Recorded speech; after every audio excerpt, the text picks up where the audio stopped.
राधे राधे मेरे दोस्तों, कैसे हैं आप सभी लोग। उम्मीद है आप सभी लोग बहुत ही अच्छे होंगे। कहानियों के लिए मेरे चैनल को सब्सक्राइब कीजिए। अगर कहानी आपको पसंद आए तो प्लीज़ कहानी को लाइक ज़रूर कीजिएगा और कहानी को लेकर कोई भी राय या सुझाव हो आपके पास तो मुझे ज़रूर दीजिएगा। और कहानी कैसी लगी प्लीज़ कमेंट बॉक्स में ज़रूर दीजिएगा। तो शुरू करते हैं हम आज की अपनी कहानी। गंगेशपुर एक छोटा सा शांत टाउन जहाँ हर किसी की ज़िंदगी एक खुली किताब की तरह थी। मैं प्रियवदा मेहरा की अचानक गायब होने की खबर ने पूरे समुदाय को हिला कर रख दिया। प्रियवदा जो एक प्रिय शिक्षक थी, उनकी सादगी और छात्रों के प्रति समर्पण ने उन्हें हर किसी का पसंदीदा बना दिया था। वह ऐसी व्यक्ति थी जिनसे कब सभी लोग जुड़े हुए थे, जिनसे हर कोई सहज महसूस करता था। लेकिन एक अजनबी शाम वह अचानक गायब हो गई और पीछे सिर्फ एक अजीब सी खामोशी छोड़ गई। इस मामले की छानबीन के लिए शहर से आई अनुभवी जांच अधिकारी निशा शर्मा को बुलाया गया। निशा ने कई गुमशुदगी के मामले सुलझाए थे, लेकिन इस बार कुछ अलग महसूस हो रहा था।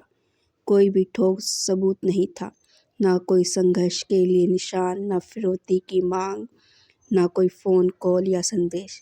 ऐसा लग रहा था जैसे प्रियवदा बिना किसी निशान के गायब हो गई हो। निशा ने प्रियवदा के जीवन को खंगालना शुरू किया।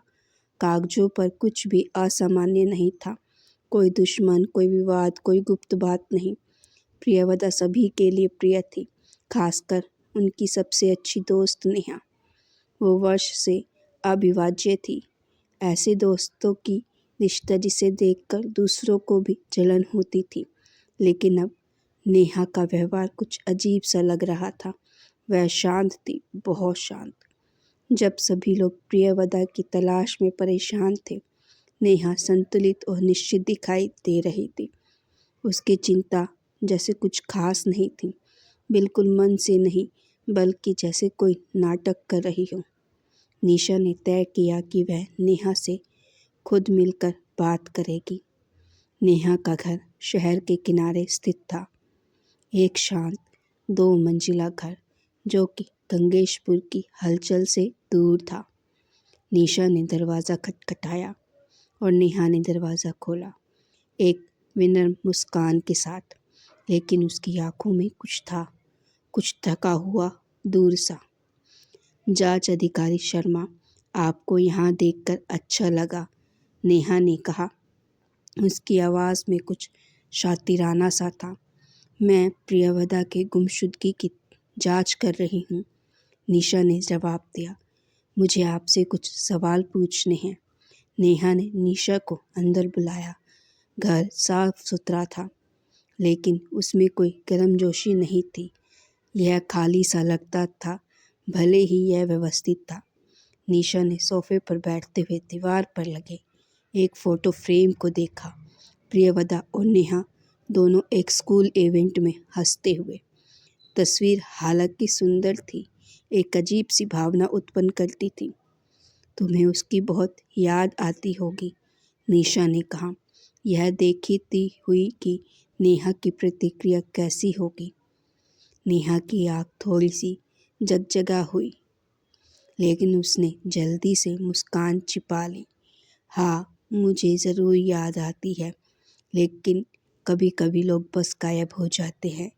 मैंने इसे स्वीकार कर लिया है। यह प्रतिक्रिया बहुत ज़्यादा प्रैक्टिस की हुई लगी, जैसे कोई स्क्रिप्ट से बोल रहा हो। तुम्हें बहुत दुख नहीं हो रहा, निशा ने कहा। उसकी आवाज़ में कुछ सख्त था। नेहा के हाथों में हल्की सी कपकपी आई, लेकिन वह तुरंत संयमित हो गई। मैं अपनी भावनाएं नहीं दिखाती, उसने ठंडे स्वर में कहा। शायद प्रियवदा ने बस फैसला लिया हो कि उसे छोड़ना है। कभी कभी लोग ऐसा कर लेते हैं। निशा की शंका और बढ़ी। नेहा का स्वर बहुत ज़्यादा शांत था, बहुत ज़्यादा तर्कसंगत। यह उसे हंगामे से मेल नहीं खाता था जो पूरे शहर में मचा था। मुझे पता है कि तुम और प्रियवदा बहुत करीब थी, निशा ने आगे कहा। उसकी आंखें नेहा पर जम गई।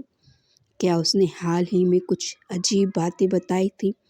कोई खतरा महसूस किया था? नेहा रुकी। उसकी उंगलियां सोफे की काट पर हल्की सी टकराई। नहीं, ऐसा कुछ नहीं था, लेकिन शायद आपको उसके एक्स बॉयफ्रेंड से बात करनी चाहिए। हो सकता है वह कुछ जानता हो। मैं इसे ध्यान में रखूंगी, निशा ने कहा, लेकिन उसकी आंतरिक चेतावनी नेहा से प्रियवदा के रिश्ते को और गहराई से खंगालने को कहा। कुछ दिनों के बाद निशा ने एक चौंकाने वाली सच्चाई का पता लगाया। नेहा और प्रियवदा की दोस्ती हमेशा वैसे आदर्श नहीं थी जैसी दिखती थी। कई साल पहले वे एक विषक्त और अधीनतापूर्ण रिश्ते में थे। प्रियवदा ने ही इसे ख़त्म किया था, नेहा की नियंत्रित करने वाली प्रवृत्तियों से बाहर निकलने के लिए। लेकिन ऐसा लगता था कि नेहा ने कभी भी प्रियवदा को पूरी तरह से जाने नहीं दिया। जलन और घृणा धीरे धीरे बढ़ रही थी। निशा ने सारी कड़ियाँ जोड़ दी। नेहा की शांति एक ढोंग थी जो उस कड़वाहट और जुनून को छिपा रही थी जो उसने प्रियवदा के लिए महसूस की थी। प्रियवदा का गायब होना कोई संयोग नहीं था, यह एक सोची समझी साजिश थी। नेहा प्रियवदा को अपनी जिंदगी में नहीं देख सकती थी और वह उसे कभी भी किसी और के साथ खुश नहीं होने दे सकती थी। निशा ने पूरी सच्चाई जानने के बाद नेहा को एक आखिरी बार घेर लिया। तुम प्रियवदा के बिना खुश नहीं रह सकती थी, है ना? निशा की आवाज़ सिर्फ थी। नेहा का चेहरा सफ़ेद पड़ गया, उसकी आंखें चौड़ी हो गई और पहली बार उसकी शांति टूट गई। तुम समझ नहीं रही हो, उसने हल्के से फुसफुसाया। उसकी आवाज़ टूटने लगी। वह मेरी सारी दुनिया थी, सब कुछ, लेकिन अब बहुत देर हो चुकी थी। निशा पहले ही कड़ियाँ जोड़ चुकी थी। वह आदर्श दोस्त जो प्रियवदा के सबसे करीबी मित्र थी, वही थी जिसने उसकी जान ली। नेहा थी वह मूक हत्यारी जो दोस्ती के मास्क के पीछे अपनी सच्ची भावनाओं को छुपाए हुए थी। जैसे ही नेहा को गिरफ्तार किया गया और ले जाया गया, निशा चुपचाप खड़ी रही, यह समझते हुए कि कभी कभी सबसे खतरनाक अपराध वह होते हैं जो सबसे मासूम चेहरे के पीछे छिपे होते हैं। शांत दिखने में निर्दोष दोस्ती अक्सर सबसे गहरे राज छुपाती है। तो गाइस, आपको ये स्टोरी कैसी लगी? अगर आपको स्टोरी पसंद आई हो तो प्लीज़ स्टोरी को लाइक ज़रूर करें और मेरे चैनल को सब्सक्राइब भी करें तथा साथ में लगे बेल आइकन को भी दबा दें।